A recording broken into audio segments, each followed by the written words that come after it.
Today we are sitting next to the Tygart Valley River, and I am speaking to Taylor Keith, who is from Nutterfort, Correct. West Virginia. Yes, ma'am. Thank you so much for talking to me today. And here's the thing, this is what I've heard about you. I heard that your passion is actually in helping others. Can you tell everybody how you do that? Yeah, not only do I work for the community that I help, I'm also a volunteer firefighter with the Nutterfort Fire Department, and I reach out and I provide them with as much assistance as they need and things like that. And being a part of your community has been a really big deal for you. Yeah, especially because I've grown up there my whole life. I mean, my dad was in the fire department, and my uncles, my whole family, we grew up around the fire department, so it's just been something I've seen from, as a wee little kid.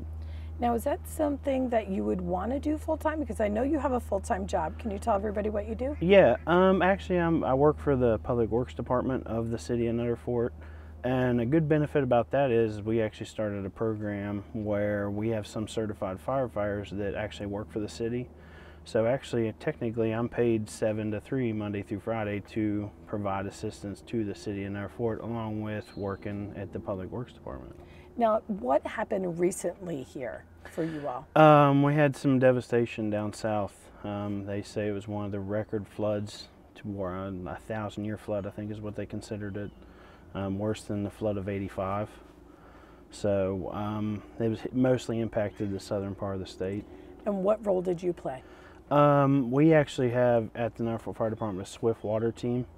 There's a select few, I think there's 6 or 8 of us that are certified and trained in swift water. And they actually called for our assistance down south when there was people that was trapped in their homes and needing assistance.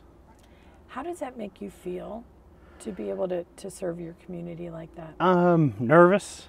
I mean, you have all this training for one to do these things, but you have that nervous feeling. But in another aspect, it feels really good to help someone out when they're in need. What do you think your greatest challenge is, like getting involved?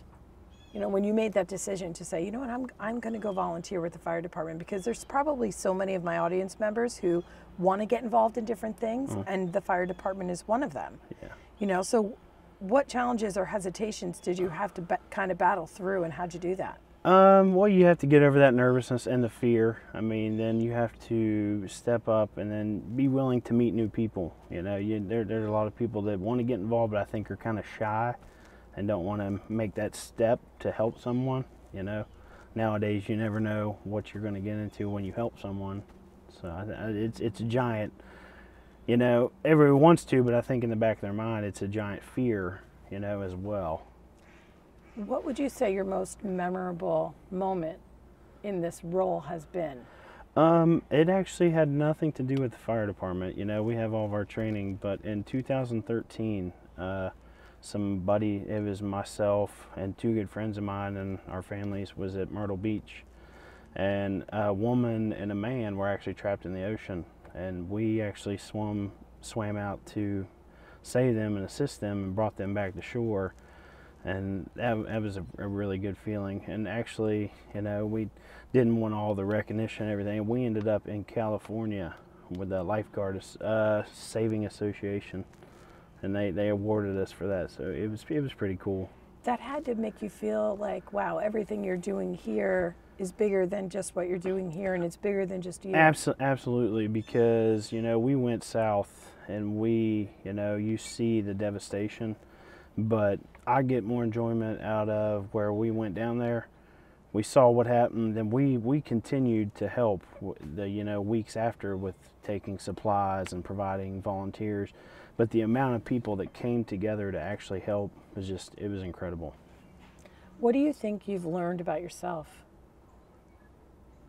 That I will help someone out and put myself behind in a matter of minutes. I mean, I'll put my own well-being, and just you forget about that, and you probably shouldn't, but I will risk everything to help someone out.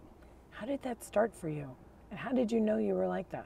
I would say because I saw my dad and my uncle, my whole family. It just was accustomed to me. I mean, most people you know, don't get to grow up like that. I mean, I grew up around the fire department. I seen these guys just, you know, I can remember Christmases and Thanksgivings that my dad and just all my family members would go running out of the house to help someone, and it's something I grew up with, and I enjoy it.